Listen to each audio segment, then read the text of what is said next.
시편 119편 49절에서 56절 말씀 함께 보십니다.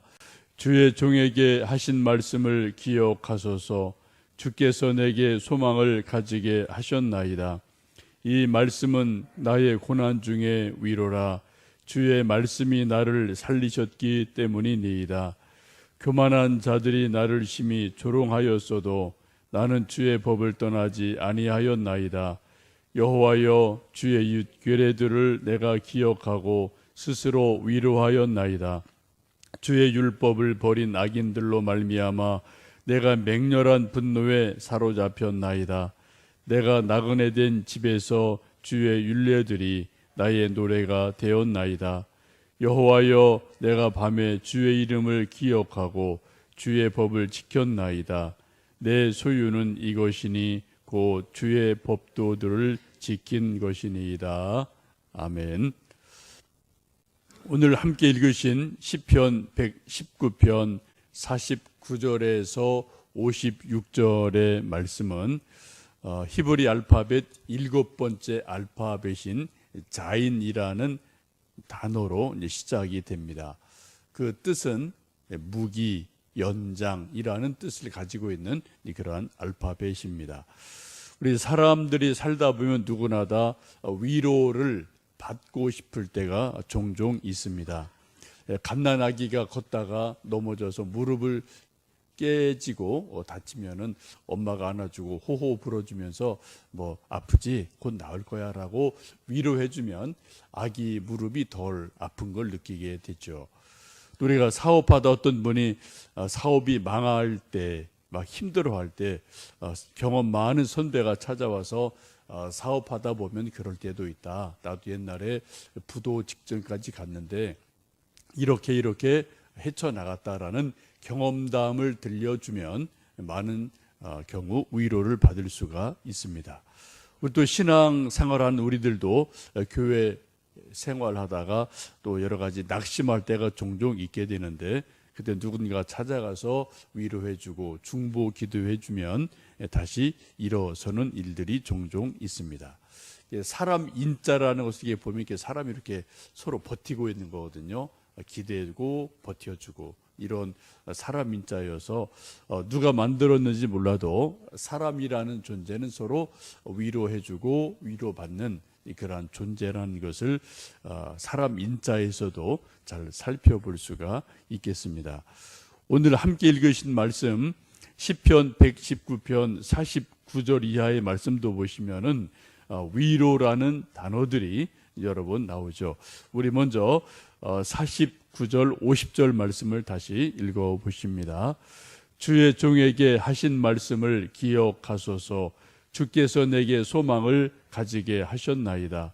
이 말씀은 나의 고난 중에 위로라.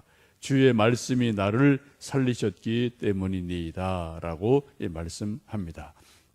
이 세상에 사는 동안 우리가 사람의 위로 필요하고요, 또 엄마의 위로도 필요하고 또 높은 상관의 위로도 필요합니다. 그러나 오늘 말씀 보시면 가장 완벽하고 중요한 위로는 하나님의 위로임을 말씀하고 있습니다. 50절 말씀 보시면 이 말씀은 하나님이 약속하신 하나님 말씀은 나의 고난 중에 위로라. 주의 말씀이 나를 살리셨습니다 라고 말씀을 합니다. 사람의 말도 우리를 길을 살려주고요, 우리를 또 이렇게 좀 격려하는 것들이 있는데 하나님 말씀은 우리를 완벽하게 살리는 힘이 있다라고 말씀을 합니다. 우리 하나님께서 우리 인생들을 위로하시는 방법은 아주 많습니다. 수십 수백 가지가 넘죠. 때로는 사람을 통해서 위로하십니다. 친절한 말, 격려하는 말, 커피 한 잔 사주며 또 상담해 주는 말, 이런 걸 통해서 사람을 위로를 할 때가 있어요. 또 때로는 자연을 통해서 위로하십니다. 아침 저녁 선선한 바람을 불게 하셔서 우리 피곤한 몸을 좀 힘을 북돋아 주는 일들이 있고요. 봄에는 꽃을 피워 주셔서 겨울에 추웠던 봄 마음을 위로해 주시고, 또 가을에는 단풍을 주셔서 우리의 쓸쓸한 마음을 위로해 주시기도 합니다. 또 때로 물질을 통해서 우리를 위로하시죠. 열심히 농부들 일해서 가을에 30배, 60배, 100배 결실했을 때 아무리 힘이 들어도 풍성한 풍년들은 열매를 보면은 위로가 되고, 우리 또 직장인들 사업하는 분들도 땀 흘려 일한 것이 열매를 맺을 때 그때 우리가 하나님의 위로를 얻게 됩니다. 또 때로는 자녀를 통해서 위로를 주시죠. 그래서 자기 할 일을 잘하고 또 공부하고 여러 가지 자기 일하고 열매 맺는 것 바라볼 때 우리 부모님들 마음에 위로가 있습니다. 뭐 대학에 입학하고 좋은 책을 쓰고 뭐 취업이 되고 음악회를 하고 또 승진을 하고 자기 뭔가 일하는 것들이 열매를 맺는 모습을 볼 때마다 우리 부모들이 위로를 얻기도 합니다. 이런 모든 것은 하나님이 주시는 은총이고요, 하나님이 우리 인생들을 위로하시는 방편입니다. 하나님이 우리 인간을 위로하시는 방법, 방편은 뭐 한두 가지가 아니죠. 사실 보면 수십, 수백 가지로 많이 있음을 우리가 보게 됩니다.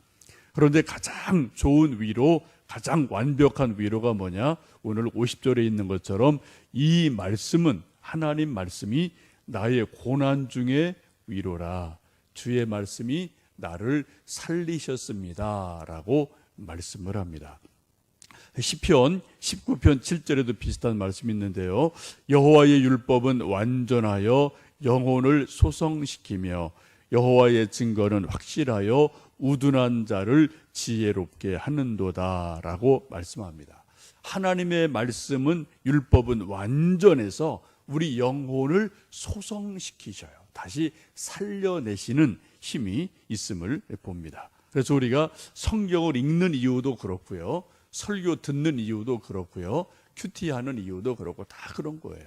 하나님 말씀만이 결국은 나를 위로해 주시고 내 죽은 영혼, 시든 영혼을 살려내시기 때문에 하나님 말씀에 우리가 집중해야만 됩니다.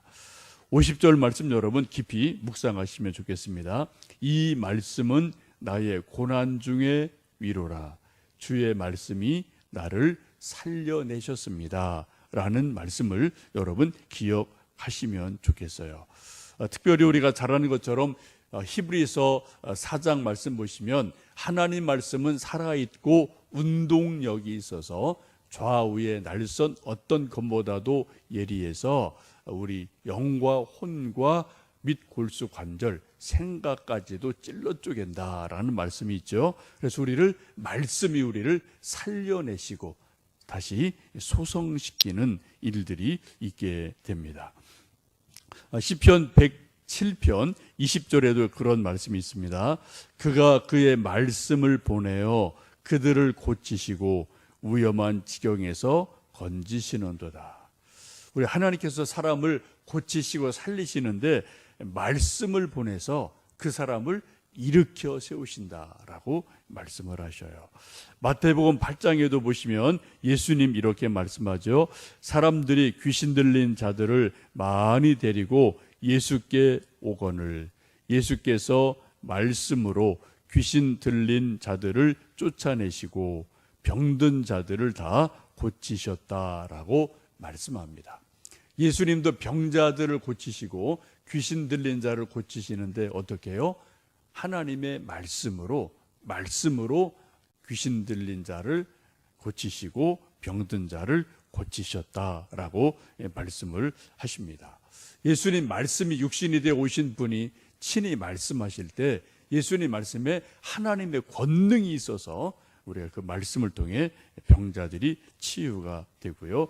우리가 또 오늘날도 성경 말씀 읽고 또 이렇게 복음서 읽다가 그 말씀이 내게 주시는 하나님의 말씀으로 들려지면, 믿어지면 정말 우리 육체의 병도 치유가 되고 우리 영혼의 병도 치유되는 그러한 여러분 경험을, 간증을 가진 분이 많이 계신 줄로 압니다. 하나님 말씀은 살아있는 말씀이어서 우리가 고난 중에 있을지라도 말씀을 통해서 위로해 주신다. 이 말씀 여러분 꼭 기억하시고요. 성경을 꼼꼼히 읽으시고 또 묵상하시면서 하나님 말씀을 통해서 위로받는 일들이 매일매일 있으시기를 주님의 이름으로 축복합니다. 근데 하나님 말씀이 직접 우리에게 위로를 주실 때도 있는데 또 하나 중요한 위로를 우리에게 가르쳐 주십니다. 52절 말씀 읽습니다.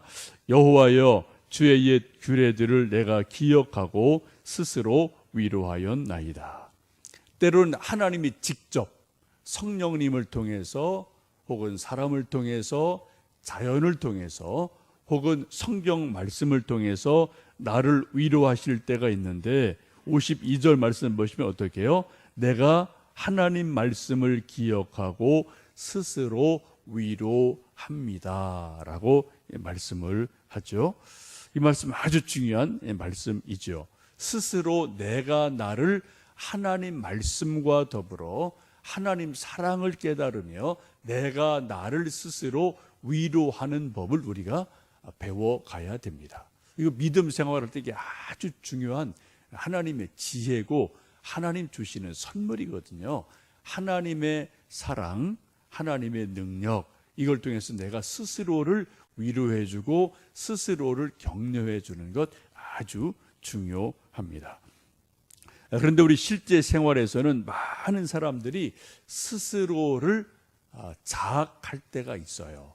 스스로 학대할 때가 있습니다. 나는 못났어. 나는 바보 같아. 왜 이렇게 되는 일이 없지? 나는 실패한 것 같아. 나는 무능해. 어떤 이러한 스스로가 막 자기를 학대할 때 같고요. 스스로를 깎아내리고 자학하는 일들이 사실 참 많죠. 특별히 우리 이제 청년들, 사춘기에 있는 우리 자녀들 보면은 뭔가 자기 꿈이 바로바로 이루어지지 않으면은 스스로 막 학대를 하고 뭐 방에서 그냥 박혀 있고요. 또 스스로 막 그냥 못난이 그런 이제 말을 할 때가 있지 않습니까? 참 우리가 잘 살펴봐야 될 문제입니다. 또 반대도 있죠. 어떤 사람은 또 너무 자기 잘난 맛에 살아서 내가 세상에서 내가 최고야, 나밖에 없어라는 교만도 문제가 되지만 반대로 나는 못났어, 나는 안 돼라고 스스로 자학하는 것도 문제가 됩니다. 우리 하나님 믿는 사람들은 어떻게 해야 됩니까? 오늘 말씀에 있는 것처럼 하나님 믿는 믿음으로 하나님께 소망을 두면서 스스로를 자꾸 위로해 주는 것을 믿음으로 배워가야 돼요. 지금은 내가 비록 이렇게 좀 연약해도 앞으로 하나님이 더 좋은 일을 주실 거다. 또 우리 자녀들도 지금은 연약해도 앞으로 하나님이 은혜를 주실 거다. 그럼 우리가 소망을 붙들고 스스로 위로하고 옆에 있는 사람을 위로해주고 세워주고 또 기도하고요. 이런 일들이 우리의 믿음의 가장 중요한 내용이지요. 우리가 하나님 믿을 때 세 가지가 있지 않습니까? 믿음, 소망, 사랑. 이게 다시 연결되어 있잖아요. 하나님을 정말 우리가 믿는다면은 하나님 믿는 믿음 때문에 소망이 생겨요. 소망을 가진 사람은 어떠한 일 가운데도 사람 미워하지 않습니다. 사랑합니다. 왜요? 하나님이 그 사람을 세워줄 테니까. 그 사람 다시 한번 온전하게 만들어 주실 걸 우리가 소망하고 믿음으로 바라보니까 우리 어떤 경우라도 사랑을 하게 되죠. 여러분 요 근래에 여러분 스스로를 위로하신 일이 좀 있으십니까? 아니면 그냥 피곤하고 지친 대로 그냥 나를 내버려 두고 내팽겨버리고 뭐 될 대로 되라라고 그냥 스스로를 놓지는 않으셨는지 모르겠습니다. 여러분 하나님 말씀 붙들고 하나님의 눈으로 나 자신을 보고요 스스로 위로하는 그런 시간을 가끔 가지시면 좋겠습니다. 가끔은 여러분 맛있는 거 혼자라도 드셔야 돼요. 한 달에 한 번 정도는 뭐 그냥 누구랑 뭐 가지 않아도 혼자라도 먹고 싶은 거 있으면 혼자라도 가서 좀 좋은 데 가서 한번 음식도 들어보셔야 되고요. 또 커피도 좀 가끔 드셔야 되고요. 서점도 좀 가끔 가보셔야 되고요. 또 어디 꼭 가보고 싶은 데 있으면은 혼자라도 좀 시간 내서 일부러 가보셔서 스스로의 필요를 채워주고 스스로를 믿음 안에서 하나님 주신 우리 여건 안에서 스스로를 위로할 때 우리가 더 영적으로 건강하게 됩니다. 우리가 스스로 위로하고 세워주는 것을 우리는 영적인 자생 능력이라고 말할 수 있습니다. 자생력이 있어야 돼요. 옆에서 누군가가 도와주는 것도 필요한데 우리 몸도 그렇지 않습니까? 우리 몸에 자생, 회복 능력이 있어서 병들었다가 조금 지나면 또 이렇게 스스로 회복이 되잖아요. 회복, 탄력성, 자생 능력, 이것이 우리에게 필요합니다. 여러분, 오늘도 여러분 스스로를 위로해 주시고요. 하나님 안에서 참 내가 괜찮은 사람이다. 정말 좋은 사람이다. 하나님의 사람이다. 이런 것을 스스로 인정하고 위로해 주시고 소망 가운데 영적 자존감으로 살아가시면 좋겠습니다.